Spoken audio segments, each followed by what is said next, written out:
جی میرا سوال یہ ہے کہ مجھے نا خواب میں ہے نا مطلب روز ہے نا لیٹرین وغیرہ نا بہت دکھتی ہے، مطلب جیسے مطلب کسی وجہ سے یا مطلب ٹھیک، یا خود کر رہی ہوں میں یا کسی اور سے مطلب. ٹھیک ہے سائمہ، ٹھیک ہے.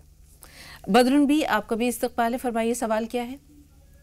سوال یہ ہے کہ میرا داماد کہیں بھی کام کرنے جاتے تو ان کا کام نہیں ہوتا ہے، سعودیہ سے واپس آ گئے ہیں.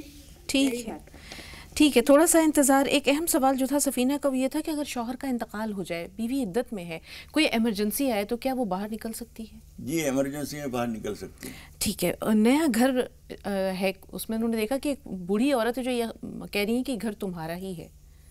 امید ہے انشاءاللہ تعالیٰ شادی ہونے کے بعد ان کو اللہ تعالیٰ اچھا گھر دے گا.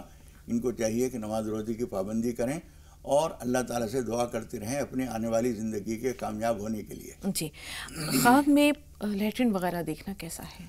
عام طور پر خواب میں لیٹرین دیکھنے کی تعبیر اچھی ہوتی ہے، اس لیے کہ سانپ پخانہ یہ سب صوفیہ کرام جس نظر سے دیکھتے ہیں نا وہ تعبیر اسی حساب سے ہوتی ہے. سانپ کو وہ کہتے ہیں خطرناک ہے، دولت خطرناک ہے تو وہ دولت ہوتی ہے. ایسی پخانے کو، وہ گندگی کو، جو دنیا کو کہتے ہیں نا دنیا گندی چیز ہے، وہ پخانہ جب نظر آتا ہے تو وہ دولت ہوتی ہے. اللہ کرے یہ دولت خیر بن کر آپ کو ملے. جی انشاءاللہ. داماد کا کام کاروبار، جیسے پہلے سوال آئے ہیں اسی طرح کا سوال یہ بھی ہے. اب سے پہلے بھی آپ نے دیکھا ہوگا جو چیزیں میں نے ان کو بتائی ہیں آپ کے لیے بھی وہی چیزیں ہیں. ایک تو گناہوں سے بچنا ضروری ہے. حضور اکرم صلی اللہ علیہ وسلم ارشاد فرماتے ہیں ان الرجل لیحرم الرزق بالذنب یصیبہ. آدمی روزی سے کبھی کبھی کسی گناہ کی وجہ سے محروم کر دیا جاتا ہے جو اس سے ہو گیا ہوتا ہے گناہ.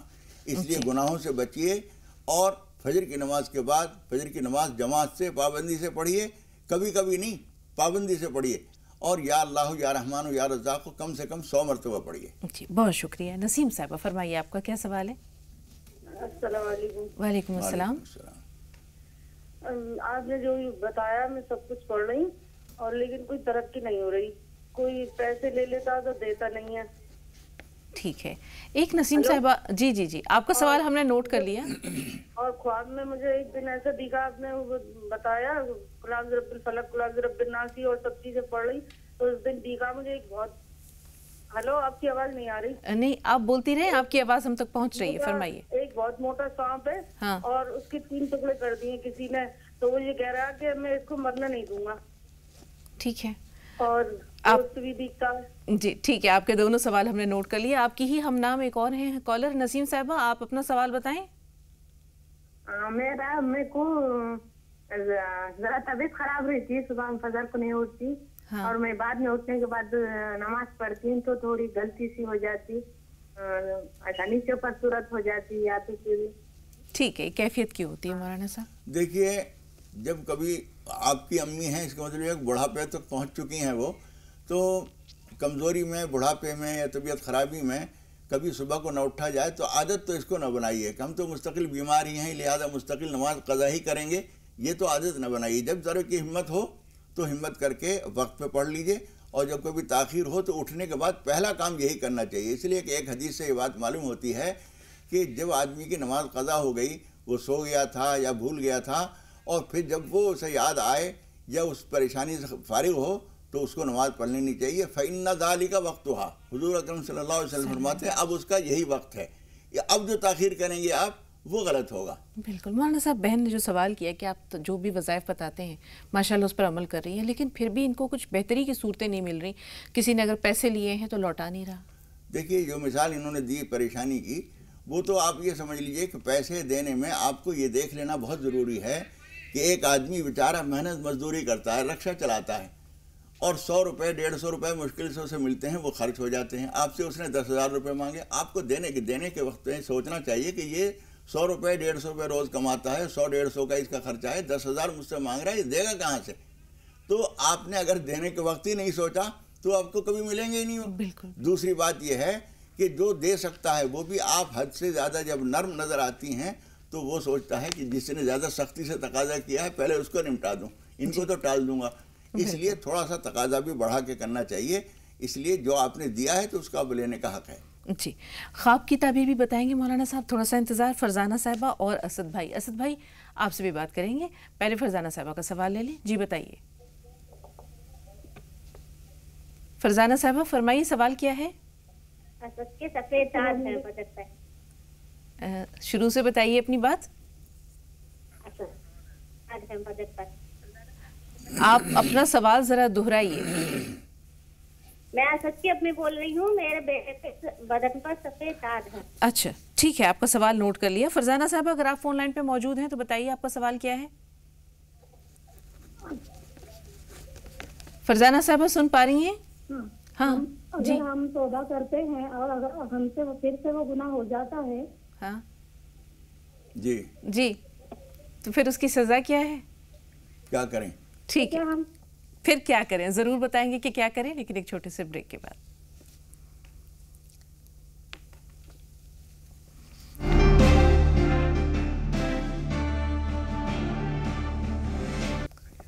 بریک کے بعد پھر آپ سب کو خوش آمدید کہہ رہے ہیں. فرزانہ صاحبہ کا سوال توبہ سے متعلق ہے کہ کسی شخص سے گناہ ہوتا ہے, توبہ کر لی, پھر اتفاق سے گناہ ہو جاتا ہے, پھر توبہ کر لی, لیکن بار بار گناہ ہو رہا ہے, بار بار توبہ کر رہا ہے, تو قیامت کے دن ان کے ساتھ کیا معاملہ ہوگا؟ بیٹے آپ بھی دھیان سے سن لیجئے, اور ہر وہ آدمی جس سے گناہ ہوتے ہیں, اور ہر آدمی سے گناہ ہوتے ہیں, حضور اکرم صلی اللہ علیہ وسلم فرماتے ہیں کل بنی آدم خطاؤن, آدم کا ہر بیٹا خطا کار ہے.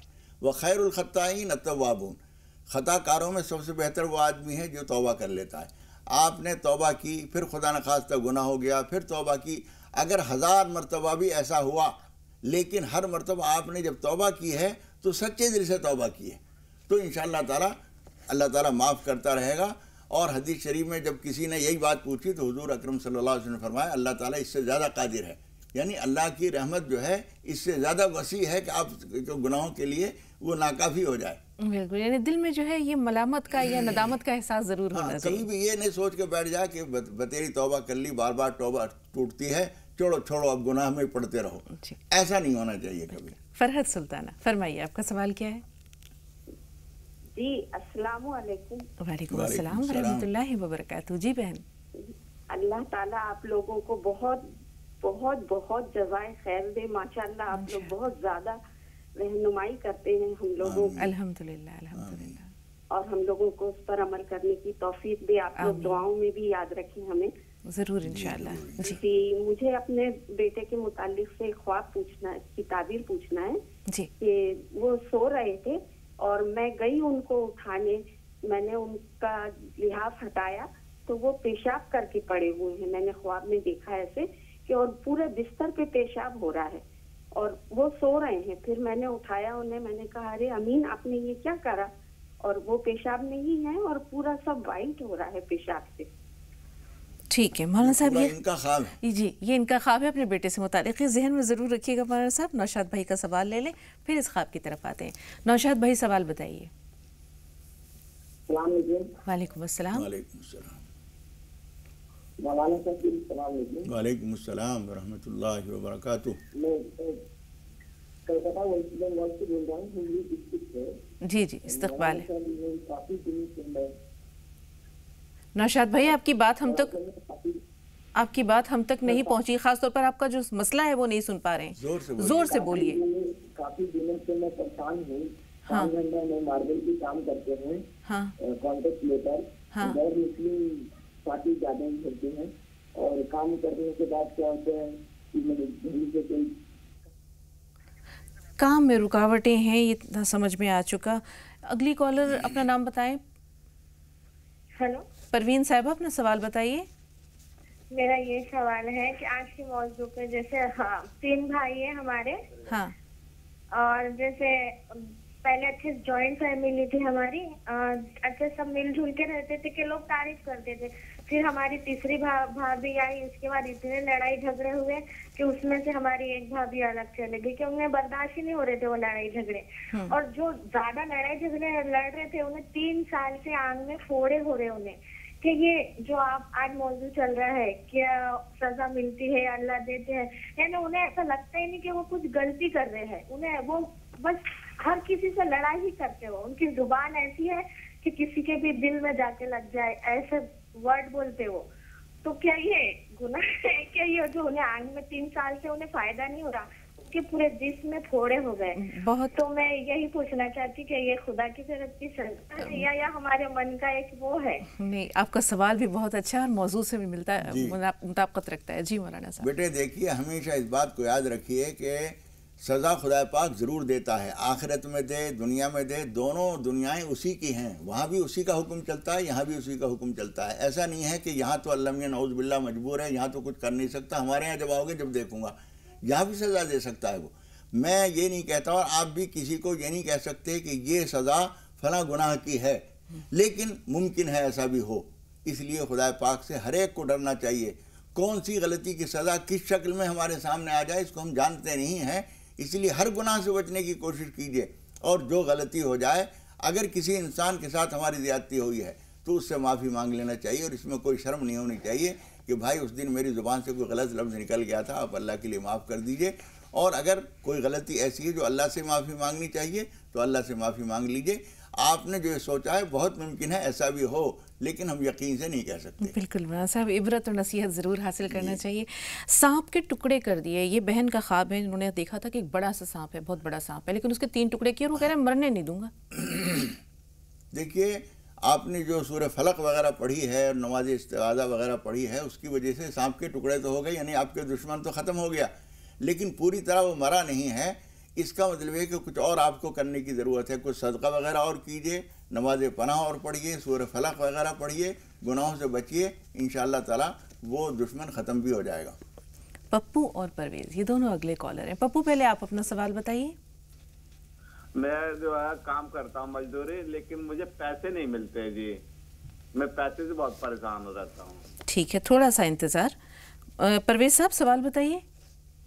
پریشانی بہت ہے اور کاروبار میں بھی برکت کچھ نہیں ہو رہا ہے اور پریشانی بہت ہے میرے کو۔ اللہ تعالیٰ آپ کی بھی پریشانی دور کرے، تمام بھائیوں کی۔ بریک کے بعد انشاءاللہ اسد کی والدہ نے سفید داغ سے متعلق جو سوال کیا ہے اس کے بارے میں مولانا صاحب سے رہنمائی لیں گے، لیکن اس سے پہلے لے رہے ہیں ایک چھوٹا سا وقفہ اور۔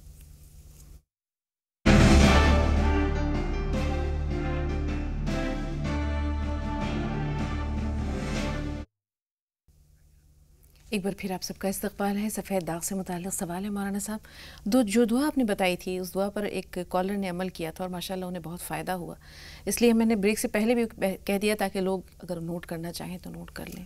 ہاں، وہ اصل میں آپ بار بار کہتی ہیں، لیکن بہت سارے بھائی قلم کاغذ نہیں رکھتے یا ریکارڈ نہیں کرتے، اور پھر دوبارہ فون کر کے پوچھنا پڑتا ہے، اور بعض دفعہ 50 مرتبہ فون کرنے کے بعد ایک ملتا ہے۔ اس لیے موقع کو غنیمت سمجھنا چاہیے۔ جب فون لگ گیا ہے تو آپ قلم کاغذ لے کر ہی بیٹھیے ہمیشہ، یعنی کون سی بات آپ کے لیے نئی ہو جائے، کسی اور کو بتائی ہوئی بات آپ کے لیے کام کی ہو۔ سفید داغ جو ہیں یہ طب یونانی میں یا ہمارے آیورویدک میں کوئی بہت سنگین بیماری نہیں ہے، بہت آرام سے۔ روغن بابچی ایک مشہور ہے، ہمارے حکیم لوگ بتاتے ہیں، وہ بابچی کے دانے بھی استعمال کرائے جاتے ہیں اور روغن بابچی بھی اس پہ لگایا جاتا ہے۔ بہت آسان سی چیز ہے، لیکن اس کے لیے ایک دعا بھی ہے جو حدیث شریف کی دعا ہے، اللہم انی اعوذ بک من البرص والجذام وسیء الاسقام۔ یا حنان یا بنان بھی کہہ دیں تو اچھا ہے، ورنہ اللہم انی اعوذ بک من البرص والجذام وسیء الاسقام یا حنان یا منان۔ یہ صبح شام کم از کم 21 مرتبہ پڑھ لیا کیجئے، انشاءاللہ دم کرنے کی ضرورت نہیں، بہت سے بہت چاہیں تو آپ پانی پہ دم کر کے وہ پلائیے بچے کو، انشاءاللہ تعالیٰ فائدہ ہوگا انشاءاللہ۔ فرحت صاحبہ نے جو خواب دیکھا، ان کے بیٹے سو رہے ہیں اور جب یہ گئیں رضائی ہٹائی تو دیکھا وہ اپنے پیشاب میں لت پت پڑے ہیں۔ دیکھیے، بظاہر یہ خواب اچھا نہیں ہے، لیکن پیشاب کرنا جو ہے رنج و غم اور پریشانیوں کا دور ہونا ہوتا ہے، لیکن بے موقع پیشاب ہوا ہے، اس کا مطلب ہے کہ ان کی پریشانیاں تو دور ہوں گی لیکن صحیح حساب سے نہیں ہوں گی، اس لیے ان کو نماز پڑھ کے، اور وہ بات جو ہم بار بار بتا چکے ہیں، ان کو ہمیشہ یاد رکھنا چاہیے کہ جب کبھی آدمی ایسا کوئی خواب دیکھے جو بظاہر کچھ ٹھیک نہیں لگ رہا ہے تو بائیں طرف الٹے ہاتھ کی طرف تھتکار دینا چاہیے اور 3 دفعہ اعوذ باللہ من الشیطان الرجیم پڑھنا چاہیے، کروٹ بدل دینی چاہیے اور نماز پناہ پڑھ لینی چاہیے اور کچھ نہ کچھ صدقہ کر دیجئے، انشاءاللہ تعالیٰ آپ کے حق میں یہ خواب اچھا ہوگا۔ جی، نوشاد صاحب کا سوال ہے کہ ان کے کام میں رکاوٹ ہے۔ پپو صاحب کا سوال ہے کہ ان کو مزدوری نہیں ملتی، جو یہ کام کرتے ہیں اس کی اجرت نہیں ملتی۔ پرویز صاحب کا سوال بھی یہی ہے کہ کاروبار جو ہے وہ ٹھپ پڑا ہے، کام ہو نہیں رہا۔ دیکھیے، ایک تو میں ابھی تھوڑی دیر پہلے میں کہہ رہا تھا، حضور اکرم صلی اللہ علیہ وسلم نے فرمایا ہے کہ روزی کے رکاوٹ میں ہمارے گناہوں کو بہت بڑا دخل ہوتا ہے، اس لیے ایک تو گناہوں سے بچنے کی کوشش کیجیے۔ توبہ کا نمبر تو بعد میں آتا ہے، پہلے گناہ ہو جاتا ہے تو ہمیں معافی مانگنی پڑتی ہے، گناہ ہونے نہ دیجیے، اور پھر بھی جانے انجانے میں جو گناہ ہم سے ہو چکے ہیں بار بار ان کے لیے اللہ تعالیٰ سے نماز توبہ پڑھ کر معافی مانگیے اور استغفر اللہ یا اللہم اغفر لی ورحمنی، یہ استغفار پڑھتے رہا کیجئے. روزی کے لیے استغفار بے مثال چیز ہے. جی منور صاحب فرمائیے سوال کیا ہے؟ منور بھائی ہمیں سن پا رہے ہیں؟ ہاں سن پا رہے. جی بتائیے سوال کیا ہے. وعلیکم السلام. گھر میں بہت پریشانی ہے، خرچ داری بہت ہے، کتنا خرچ کرے تو بھی پھرتا نہیں، سود کا خرچ بہت ہے. ٹھیک ہے بھائی. اور کمائی میں برکت نہیں ہے، گھر میں پریشانی بہت ہے. ٹھیک ہے آپ بتائیے شمشاد بھائی آپ کا سوال کیا ہے؟ شمشاد بھائی ہمیں سن پا رہے ہیں؟ ہاں جی بتائیں. جی جی فرمائیے سوال کیا ہے؟ السلام علیکم. وعلیکم السلام. میرا یہ پوچھنا تھا مولانا صاحب سے کہ جیسے وتر کی نماز میں، عشاء کے وتر کی نماز میں اگر دعا قانوت اگر آدمی کو پورا نہیں یاد ہوتا ہے رہتا ہے تو اس کے جگہ پر وہ کیا پڑھا جاتا ہے تیسری؟ ٹھیک اچھا سوال ہے. جی مولانا صاحب دیکھیے. اور جی کچھ اور بھی کہنا جی شمشاد بھائی. ہلو. ہاں اس کے علاوہ بھی کوئی سوال ہے؟ ہاں بتائیے. ہلو. ہاں سن رہے ہیں فرمائیے. میری آئیڈیا جو تھی وہ جو ہے آپ نے دیکھی کہ میری دوسری شادی ہو رہی تھی تو ہلو. جی جی جی ٹھیک ہم سمجھ گئے. ٹھیک ہے جی مولانا صاحب. دیکھیے دوسری شادی کا جواب پہلے دے دیتے ہیں. کوئی عورت یہ دیکھے کہ میرے شوہر کی دوسری شادی ہو رہی ہے، زندگی کے بہت بڑے مسائل میں سے ایک بڑا مسئلہ ہوتا ہے یہ. لیکن صحیح بات یہ ہے کہ یہ اچھی بات ہوتی ہے. اس کا مطلب خواب کی تعبیر کے لحاظ سے یہ ہوتا ہے کہ آپ کو کچھ اور کام بھی اللہ تعالیٰ دینا چاہتا ہے. جو کام آپ کر رہے ہیں اس کے علاوہ اسے چھوڑ کر یا اسی کے ساتھ ساتھ کوئی اور کام بھی آپ کو ملے گا. یہ آپ کے لیے اور آپ کی اہلیہ کے لیے خوشی کی خبر ہے. اور پہلا سوال کیا ہے ان کے؟ جیسے انہوں نے کہا کہ وتر کی نماز میں دعائے قنوت اگر نہ آتی ہو. دیکھیے دعائے قنوت بہت سارے لوگوں کو نہیں آتی، بلکہ میں یہ کہتا ہوں کہ اگر پوری صف میں جتنے لوگ نماز پڑھ رہے ہیں سب سے سنا جائے تو 70% لوگوں کو دعائے قنوت نہیں آتی ہوگی. اس لیے دعائے قنوت تو سیکھتے رہیے. یہ تو نہیں ہے کہ آپ اسی سے کام چلا لیجیے جو آپ بتانے والا ہوں، لیکن وہ سیکھتے بھی رہیے. اور ربنا ظلمنا انفسنا یا ربنا آتنا فی الدنیا یا کوئی اور دعا آپ پڑھ لیجئے تو اس سے کام چل جائے گا، لیکن اس کو سیکھتے بھی رہیے. جی 2 کالرز اور ہیں، رازیہ اور شاہد. رازیہ اپنا سوال بتائیے. وعلیکم السلام. جی ہمارا سوال یہ ہے کہ جیسے کوئی آدمی جو ہے بولا کہ وہ آدمی ہے تو اس کے بارے میں ہم نے منت مانگا کہ تو وہ ٹھیک ہو جائے گا تو ہم نے پھول کی چادر چڑھائیں گے، تو وہ آدمی نہیں ہے، جھوٹ نکلا، تو کیا چادر چڑھانا چاہیے یا نہیں؟ ٹھیک ہے شاہد بھائی سوال بتائیے. السلام علیکم. وعلیکم السلام. جی شاہین صاحبہ فرمائیے. جی آپ لوگ سے دعا کی درخواست ہے. بیٹے کے لیے پوچھ رہے تھے، بہت پریشان کرتا ہے، کچھ بھی کہو کہنے نہیں سنتا، بہت قرض بھی ہو گیا اور وہ تھوڑا خواب بھی ہم دیکھے تھے، بہت بڑا سا سانپ لٹک رہا ہے، چھوٹے چھوٹے سانپ ہیں ایسے تیر رہے ہیں، ہم سوچ رہے ہیں مار رہے ہیں مگر ہم مار نہیں پائے. ٹھیک ہے آپ کا خواب تو مجھ تک پہنچا. پہلا سوال کیا تھا مولانا صاحب ان کا؟ شاہین صاحبہ نے جو بھی سوال کیا ہے وہ جو بچے کے لیے کوئی دعا، وہ آدمی کے بجائے وہ بہت نہیں، وہ نہیں، وہ جو ابھی شاہین صاحبہ نے بچے کی دعا کے لیے شاید کچھ کہا ہے. دوسرا کیا ہے اس کا جواب؟ شاہین صاحبہ آپ نے پہلا جو سوال کیا تھا وہ کیا تھا؟ بیٹے کے لیے ہے، 22-23 سال کا، کہنا نہیں سنتا، اس کو سمجھاؤ کچھ سمجھتا نہیں، ادھر ادھر سے پیسے بھی لے لیتا ہے، سمجھاؤ ہاں کرے گا پھر وہی کام. ٹھیک ہے 22 سال کا بچہ ہے اور جو حالات ہیں وہ آپ نے یہ عادتیں جو ہیں خطرناک ہیں. آپ پڑوس میں سب کو کہہ کے رکھیے، جو آپ کے رشتہ دار ہیں، جو آپ کے پڑوسی ہیں، جن کا آپ کے یہاں آنا جانا ہے، ان سے سب سے کہہ کے رکھیے کہ کوئی بچہ ہمارا کچھ پیسے ایسے مانگے تو جب تک آپ ہم سے نہ پوچھیں پیسے نہ دیجیے گا. یہ سمجھا دیجیے، بچے کو بھی سمجھائیے. لیکن جنہیں کیا کرے، وہ زیادہ سود بوجھ سے کام نہیں لے رہا ہے، وہ پیسہ لے کے جنہیں کیا کرے اس کا، اس لیے اس پہ نظر رکھنا ضروری ہے. معاملہ صرف پیسے کا نہیں ہے، غلط عادتوں کے پڑ جانے کا ہے. جی اور سانپ سے متعلق جو تھا ان کا، سانپ سے متعلق جو آپ کو نظر آ رہے ہیں، بڑے اور چھوٹے سانپ نظر آ رہے ہیں، یہ کچھ اوپری اثرات ہیں. ان کے لیے ایک تو گھر میں سورہ بقرہ پڑھیے، کم از کم 4-5 مرتبہ پڑھ لیجئے. ہفتے میں 1 مرتبہ پڑھیے، 2 مرتبہ پڑھیے، پھر روک دیجئے، پھر پڑھیے. یہ 3-4 مرتبہ 5 مرتبہ سورہ بقرہ پڑھیے پانی کے اوپر دم کر کے. وہ پانی آواز جو گھر میں گونجے گی سورہ بقرہ کی وہ بھی کام دے گی. اس کے علاوہ پانی کے اوپر دم کر کے وہ چھینٹے دیں اور آیت الکرسی پڑھنے کا اہتمام کر کے انشاءاللہ تعالیٰ یہ ساری چیزیں ختم ہو جائیں. بہت بہت شکریہ ماں صاحب تشریف آوری کے لیے اور تمام ناظرین کی بھرپور رہنمائی کے لیے. تو ناظرین، ظلم و زیادتی سے متعلق مولانا صاحب کی رہنمائی آپ سب تک پہنچی، آپ نے تمام باتیں سنی. کہتے ہیں کہ انسان کو وقت رہتے توبہ کر لینی چاہیے، گناہوں سے باز آ جانا چاہیے، کیونکہ ہر شخص کے اوپر ایک قاہر، ایک قادر ذات اللہ تعالیٰ کی موجود ہے، اور کسی بھی ایسے شخص کا کبھی دل نہیں دکھانا چاہیے جس کے پاس فریاد کرنے کے لیے اللہ کے سوا اور کوئی نہ ہو. دوسروں پہ رحم کیجئے تاکہ آپ پر رحم کیا جائے. کرو مہربانی تم اہل زمین پر، خدا مہرباں ہوگا عرش بری پر. تو اسی چھوٹے سے شعر کے ساتھ، اسی نصیحت کے ساتھ، اسی پیغام کے ساتھ آپ سب سے اجازت لیتے ہیں. زی سلام پر 5 منٹ میں 25 اہم خبریں شروع ہونے کو ہیں. آپ خبروں کا یہ سلسلہ دیکھیں. ہمیں اجازت دیجیے. السلام علیکم ورحمۃ اللہ وبرکاتہ. السلام علیکم ورحمۃ اللہ وبرکاتہ.